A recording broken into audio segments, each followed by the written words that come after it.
जय Hind to all. कैसे हैं आप सभी? जाहिर सी बात है, थोड़ा लेट आई, काफ़ी दिन से वीडियो नहीं डाल पाई, ना कोई मैसेज कर पाई, पुराने को मैं अपडेट करती रही।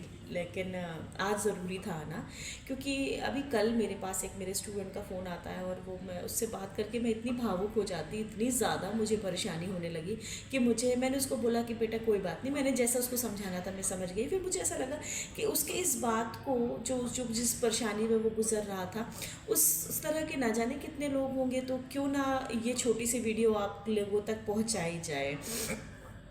मैसेज आप अंत में समझ जाएंगे कि मैं क्या कहना चाह रही हूँ। उसको समझने के लिए कहानी सुनाती हूँ। कहानी यह है कि एक राजा था, उसे अपनी बेटी के लिए एक महल बनाना था। जिस जगह उसे अपनी बेटी के लिए महल बनाना था, वहाँ पे बहुत बड़े बड़े 2 मजबूत पेड़ लगे हुए थे, जिससे उसे कटवाना था, बट योगी से वहाँ से हटाना था उस पेड़ को। कहानी है, कहानी की तरह सुनिएगा और समझने की कोशिश भी करिएगा।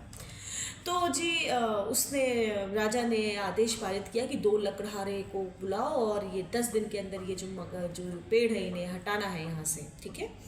और राजा के आदेश का पालन हुआ। 2 बड़े बड़े मजबूत से हष्ट पुष्ट लकड़हारे आए और राजा ने कहा 10 दिन के अंदर ये लकड़ी का ये जो पेड़ है, ये पूरी लकड़ी इसकी कट जानी चाहिए और पेड़ यहाँ से हटा दो, ताकि मैं अपनी बेटी के लिए महल बना सकूँ। अब दोनों लकड़हारों ने एक दूसरे को देखा और कहा बाप रे बाप, ये तो इतना विशाल पेड़ है, इतना मजबूत पेड़ है, ये कैसे हम 10 दिन में काटेंगे, कैसे क्या करेंगे, वो समझ में नहीं आ रहा। एक दूसरे को देख के वो चले गए। फिलहाल राजा का आदेश कौन मना कर सकता है।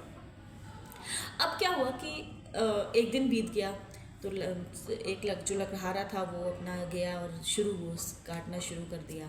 तो उसे लकड़हारा बस पेड़ के पास जाके कुछ उससे बातें करता रहा। 2 दिन बीत गया, 3 दिन बीत गया, 4 दिन बीत गया, 5 दिन बीत गया, 6 दिन बीत गया, 7 दिन मतलब 1 हफ्ते बीत गए। वो लकड़हारा जो मजदूर मतलब तो काट रहा था, वो मेहनत किए जा रहा, एक एक टहनियाँ डाल काटे जा रहा, वो कुछ नहीं, वो जाके वहाँ पे उससे कुछ बातें करता रहता था। 10 दिन का टाइम बीत गया और जो पहला वाला जो लकड़हारा था, जो लकड़ी काट रहा था, अभी भी उसका पेड़ नहीं कटा था।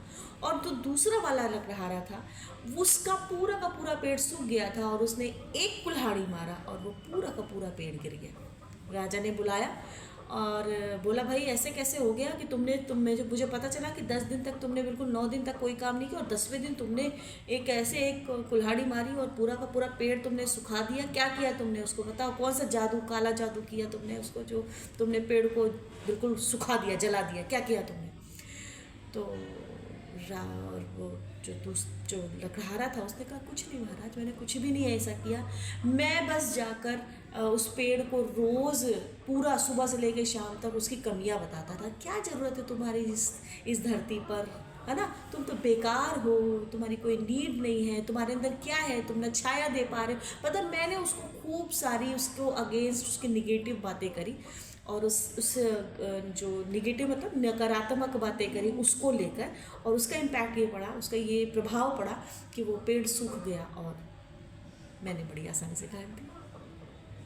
अच्छा हाँ, यहाँ मैं ये एक बात और बता दूँ, पेड़ नहीं काटने चाहिए। ये एक कहानी थी ये समझाने के लिए कि हम में से बहुत सारे ऐसे लोग हैं जो हमेशा इस बात के लिए तक कंप्लेंट्स करते रहते हैं, शिकायतें करते रहते हैं कि मेरा जन्म क्यों हुआ इस धरती पर, मैं क्यों ही आया, मेरे अंदर ये नहीं है, मेरे पास ये चीज़ नहीं है, मेरा घर नहीं है, मेरे मकान नहीं है, मेरे पास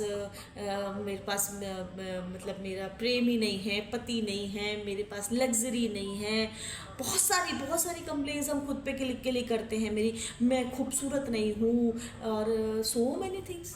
अगर आप एक बार आपकी लाइफ में सक्सेस नहीं मिला और आप थोड़ा सा डाउनफॉल चले जाते हैं, आपको उस चीज़ का ही मिलाल होने लगता है कि ये क्या हो गया मेरे साथ, मेरी ज़िंदगी में ख़त्म, कुछ भी नहीं। तो अगर आप सोचिए कि इस पेड़ को, जितना विशाल पेड़ था, वो 10 दिन में सूख सकता है सिर्फ उसको निगेटिव बात करने में, तो आप अपने बारे में सोचिए। आप खुद के लिए ही निगेटिव बोलते जा रहे हो और खुद से ही बोलते जा रहे हो, तो आपके अंदर आपकी सोल का क्या होगा? तो never ever speak negative things for you. अपने लिए निगेटिव बातें बस सोचो और ना ही किसी को कहो, क्योंकि अगर आप अपनी बातें, आप अपने बारे में निगेटिव दूसरों के लिए दूसरों से कहने लगो, वो तो सामने वाला तो चाहता ही है कि आप निगेटिव बन जाओ, वो तो चाहता ही है आपके अंदर कोई चीज़, कोई अच्छाई ना रहे। लेकिन आप तो अपने लिए अच्छा सोचो, आप तो अपने लिए अच्छा करो, क्योंकि आप यकीन मानो जो आप सोचते हो वही आप करते हो। तो अगर आपने अपने लिए नकारात्मकता को अपने जीवन में शामिल कर लिया तो सकारात्मकता कभी नहीं आएगी, क्योंकि अगर आप सकारात्मकता बाहर खोज रहे हो वो कभी नहीं मिलने वाली, कभी नहीं मिलने वाली। I hope you understand what I am trying to tell you. This message is for my all students. Her cheese success होना, अनसक्सेसफुल रहना, ये सारी चीज़ें लगी रहती है। इसका ये मतलब नहीं कि हमारी ज़िंदगी ख़राब है, हम ख़राब है ना जी, हम ख़राब नहीं, हम तो बहुत स्ट्रॉन्ग हैं, हम तो जीत के दिखाएंगे और हम बाजीगर कहलाएंगे। ये फीलिंग रखो। देखो दुनिया आपको सलाम करेगी, और दुनिया को सलाम करने की ज़रूरत नहीं, सबसे पहले खुद को सलाम करो कि यू आर द बेस्ट। जय हिंद।